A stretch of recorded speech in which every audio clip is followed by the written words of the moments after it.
Listen to this title. I was a slave to darkness. During touching baptism, ex-drug addict says she'd be dead if church didn't defy COVID closure. And this is a story out of Canada, but a Canadian church has a message for Christians and houses of worship alike amid the ongoing COVID-19 pandemic. Refuse to close your doors. I'm not here to debate, I'm just reading the story. Trinity Bible Chapel in Waterloo, Ontario published a video Tuesday of a woman named Jennifer Scott. The clip featured Scott's incredibly touching baptism and her heartwarming testimony. Scott shared her journey with the congregation before publicly pronouncing her faith through immersion. I was a slave to darkness, she said. I grew up going to church, but I wasn't saved. Scott's journey led her into chaos and drug use. She eventually found herself smoking and shooting 7 grams of cocaine a day. But wow. Life started to change after she agreed to attend a prayer meeting at her son's request. The story is, it's why Jesus told us to not forsake the assembling, as some do as the day gets closer to the end. Yeah. And again, I'm not debating, I'm not saying anything other than this woman was saved at a time where she believes she might have died. I'm sure she means from overdose or whatever. Well, using that much, my goodness. Whew. Mercy. So, there's a reason that you have the church doors open. There's lots of things that you can do. You can social distance, you can mask, you can do all different kinds of things, but don't close the doors. Yeah. Just don't close the doors. If they can have ball games and music concerts and everything else that is not protected by the Constitution. And again, this was Canada, so they're not protected by our Constitution anyway. But if they can do all of that here in the States, then they better not be trying to close the churches again. Right. If you don't want to go, that's between you and God.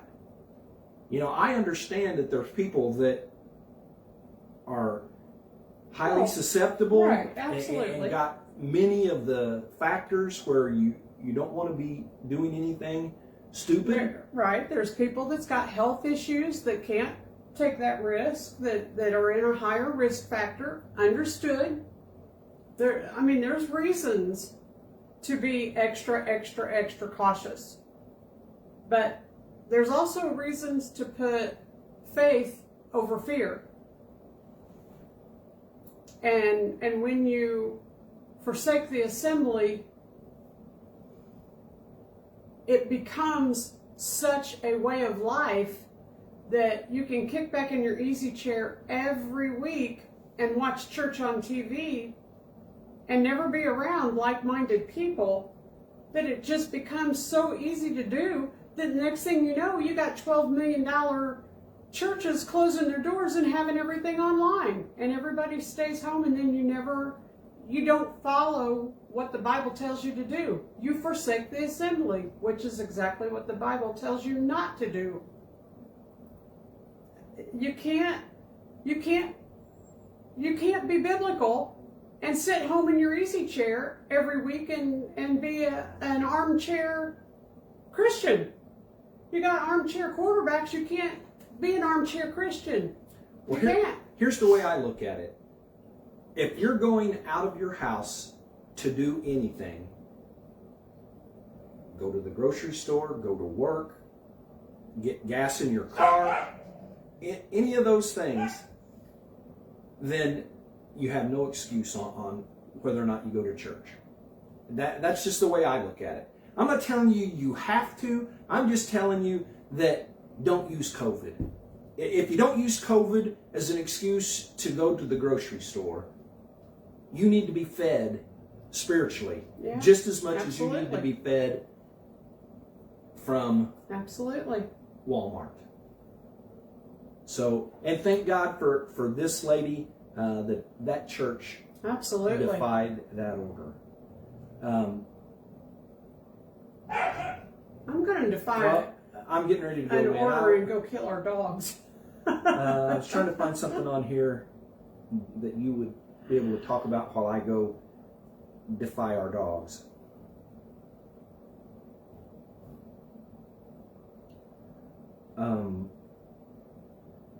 Well, how about I just go take them out while you talk? Well, I was just going to put them in their crates. Well, I can do that. Okay. It just may take me a little longer than That's okay. it does you. Getting up and down is not as... Oh, I thought I was stepping on a toy. What? Nothing. Oh.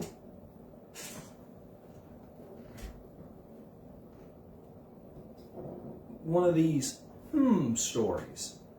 You're going to have to suck it in. There we go.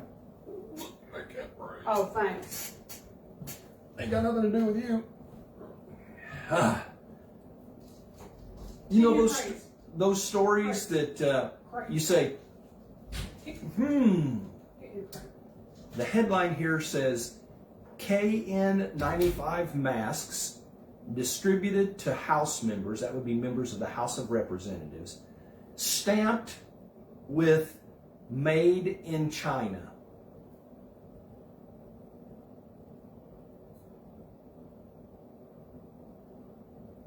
I was just letting it sink in for you. Made in China, COVID masks. I heard this today. Please don't take this as gospel because I don't know that this is the case. You know, a lot of things you hear in the barbershop is just barbershop talk.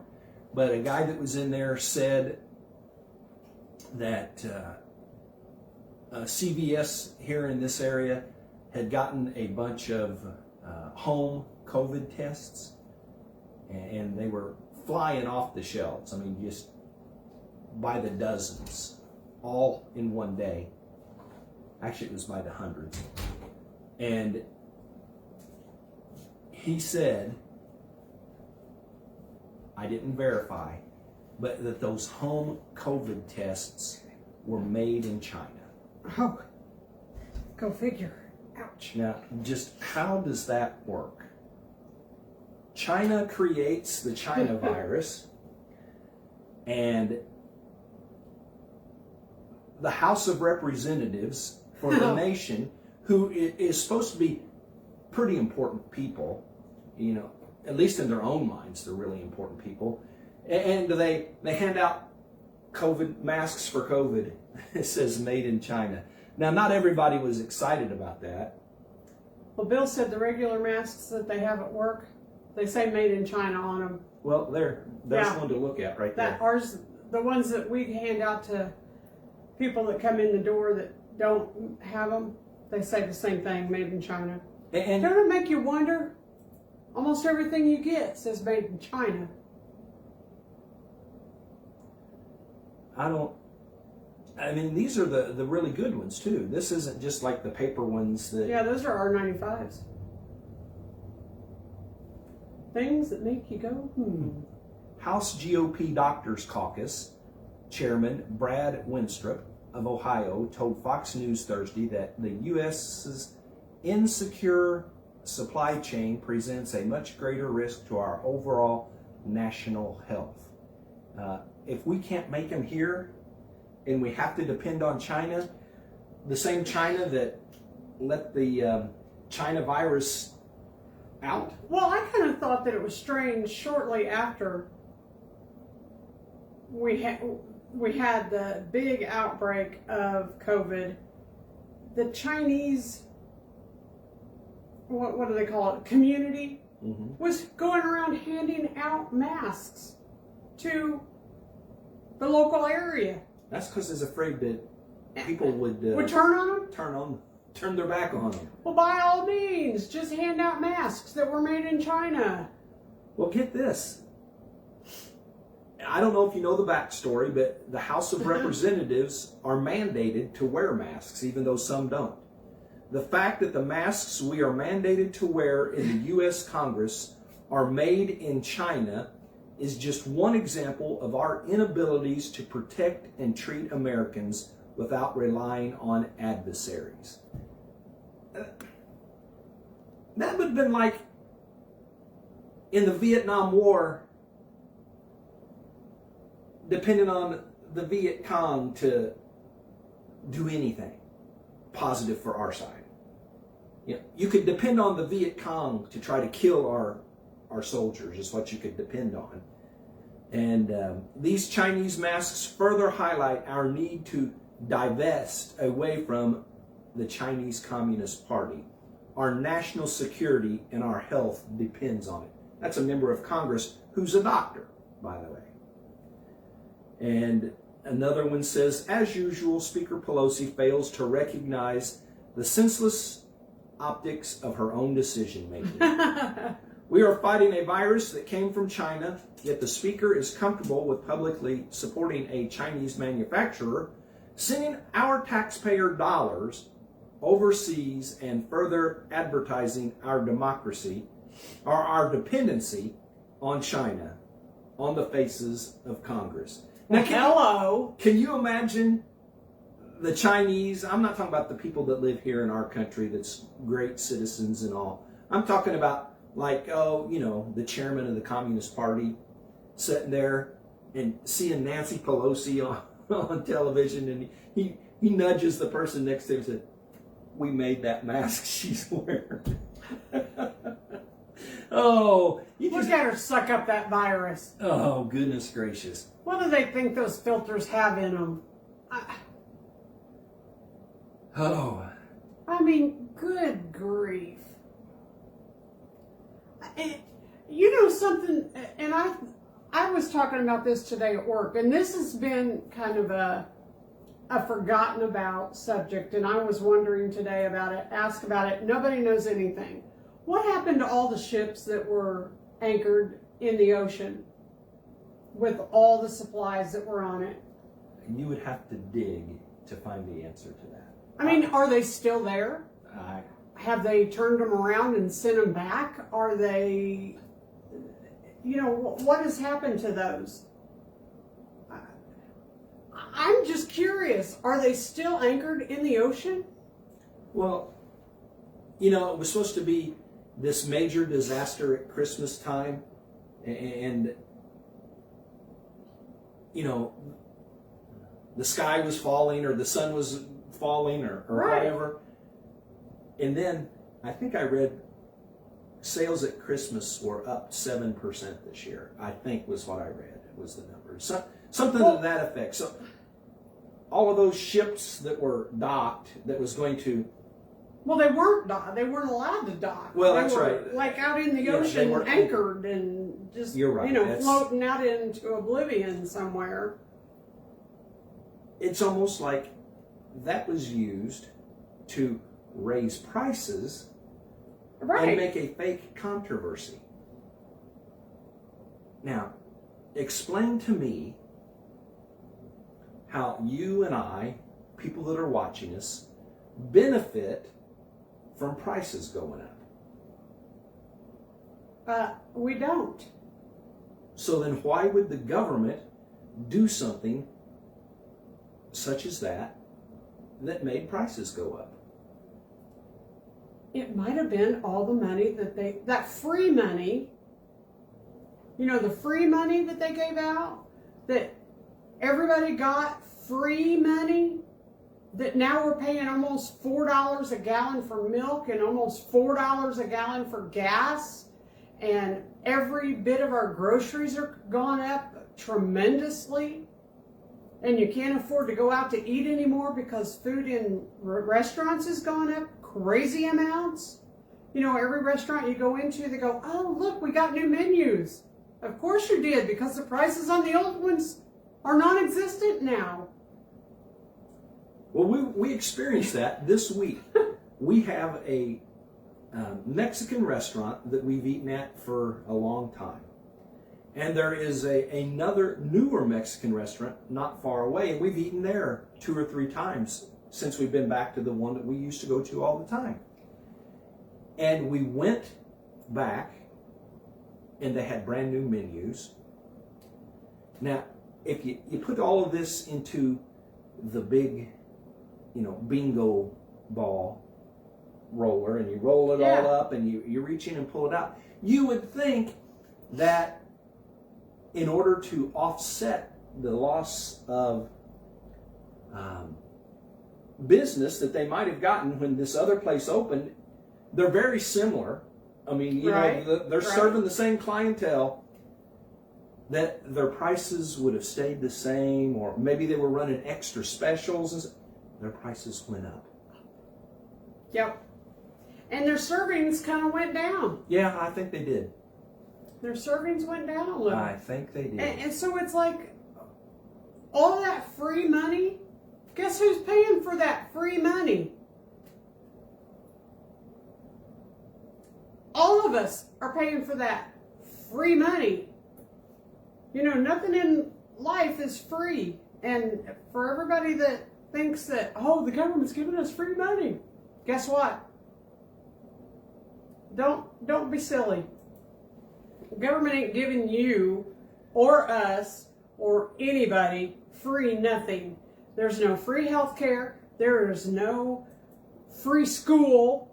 We get to go to school for free. They're going to pay us back for our student loans. I guess again. Yep. It's... Yeah, that's not going to happen. There is nothing in this world that is free. And maybe President Biden might start to realize that telling the truth is a much better way of going through life than than getting 4 Pinocchios from the Washington Compost. If there's any more liberal piece of journalism in the country than the Washington Compost, it would have to probably be the New York Slimes. Maybe. This wasn't actually part of my plan for tonight, but you just can't pass this up. The Washington Post awarded President Biden its harshest fact-check rating of 4 Pinocchios over his false claim this week that he was arrested for the first time as a teenager while attending a civil rights protest in Delaware. They did the test, and that's a lie. In a Thursday piece headline, Biden claims yet another arrest for which there's little evidence. The Post's resident fact checker wrote that Biden was not always a reliable source. Biden, by the way, let me remind you, that is the President of the United States. Always been referred to as the most powerful man in the world. Was not always a reliable source when it came to his exaggerated stories. Hello. And that too many elements of his claim didn't add up. Oh my goodness. It goes along with he used to drive semi-trucks. No, he didn't. The list just grows and grows, and it's funny, but it's not funny. You got to think that his handlers are like... Handlers. I always thought that was, like somebody that worked a dog at a dog show. A handler. Well, but... Not somebody that takes care of the president. Well, all presidents have... I know. It just sounds so stupid. But can you imagine when he says something like that? I wonder if they just set stone face so that people don't look at him and think, even they're shocked. Where his own wife had to shut him up the other day. Just sit there. When they were in Colorado. He was giving a speech, and his own wife had to shut him up and say, "Can I say something?" and had to push him off because he was taking baseball scores and stuff in the midst of they were there for a disaster, and his own wife had to shut him up. It was the fires, and he was talking about baseball scores. He is. Never mind. You know what you call a rabbit with fleas? What? Bugs Bunny. Sorry, I saw that headline a bit ago with ice cream and bunny rabbits or something under Pelosi's name. No, it was actually under bunny rabbits and ice cream. And then I just thought of that. Sorry. I thought maybe that's what Mary said. No, she said poor old thing doesn't even know where he's at. And that's true. He just doesn't. He just doesn't. So anyway, when the Washington Post gives you 4 Pinocchios. Washington Compost? Yes. Do you realize how much they would allow him to lie? Well, to him it's not a lie. In his brain, he probably thinks that's all happened. And, I mean, God only knows what's going on up there. Well, the thing is, you used to work in home health care with people that had dementia, Alzheimer's, and many things like that. And that's the kind of thing they did. Absolutely. All the time. I mean, they just had no clue. I mean, it was sad. Well, since Biden made the speech about voter rights and the bill that they want to go through that's probably not going to go through, which is a very good thing, that's where the lie... Voter rights, that means where the dead people can vote for him again? That's kind of what they're wanting, but this is where the White House, or what's her title? Press Secretary. Press Secretary Psaki gets sarcastic on bitter day. White House could just do bunny rabbits and ice cream. That's how she has to respond to things, because she's having to take crap for Biden being an idiot. White House Press Secretary Jen Psaki deployed a colorful bit of sarcasm Thursday in response to a question regarding the setbacks that continue to pile up for the Biden administration. I'll put a pause on that. Do you realize that he's got a 33% approval rating? 33. That means 2 out of every 3 people in the country. No, 1 out of 3 stupid. 1 out of 3 stupid.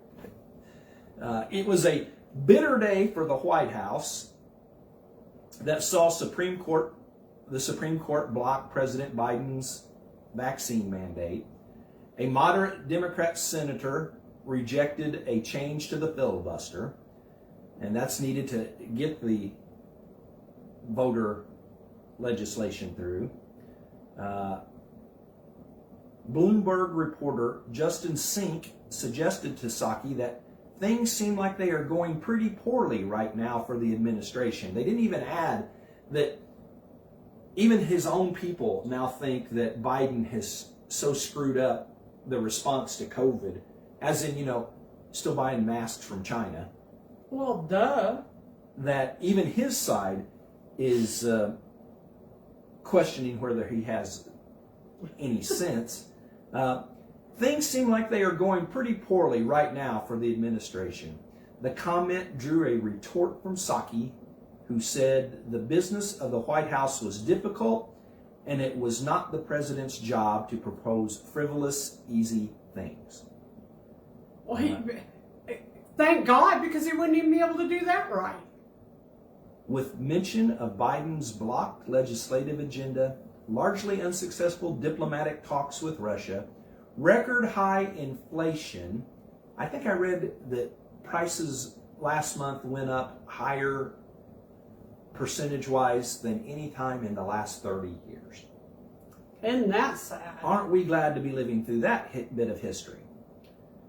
Soaring cases of COVID-19. Psaki was asked at what point the White House would assess that changes must be made internally. Well, I don't know. Psaki pointed out to millions of vaccinated Americans, job growth, and low unemployment rates. She went on to say the administration has rebuilt alliances around the world. Yeah, with the Taliban. You're right. Psaki claimed Biden's stalled legislative agenda on the Democrats' small margin in the Senate, but pointed out how the president was able to get a COVID relief bill and an infrastructure bill passed. You would think that you could sell ice cream to Eskimos. Ice cubes to Eskimos. When you're giving away money. We could certainly propose legislation to see if people support bunny rabbits and ice cream, but that wouldn't be very rewarding to the American people, Psaki said, emphasizing that work in the White House is challenging. So she's relating work in the White House to bunnies and ice cream. Wow. Roberta's going to be stand-up comedian. She says, "Sock it to me." We'll just continue moving right on. Sock it to me. So Roberta, you're funny. Let's go to the mandate. She made me chuckle. The mandate that is no longer a mandate. Let's circle back at all this. Bill and Tanya, we want to circle back. Well, we'll circle to OSHA and the vaccine mandate that the Supreme Court decided was unconstitutional. That OSHA has no standing. You know, there's this little thing called the Constitution.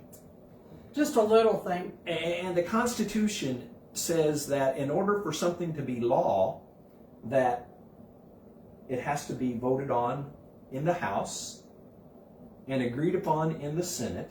Well, if you ever watched Conjunction Junction, there you go. You would have known all this. And Biden, that's right up his alley. Cartoons. Yeah. And so a blind man saw this one coming. There's been no law change. Thus, OSHA, there are laws on the books that say what OSHA can do and what OSHA can't do. This mandate, why in the world did they give it to OSHA to start with? Don't know. Because they thought they could just slide it through. That's exactly right. Thinking the American people are stupid. But here's the deal. There's no new legislation. And by the way, if there was new legislation, then the president has to sign it. Or he can veto it. And if he vetoes it, then it goes back to the House and the Senate.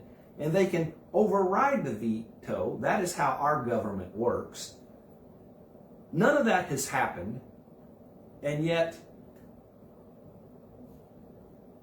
King Joseph the Pinocchio. the four Pinocchio, King Pinocchio the fourth. We circled around until we got there. Yeah, it got it. We got there. King Pinocchio the fourth. But here's the deal. So the OSHA thing is out.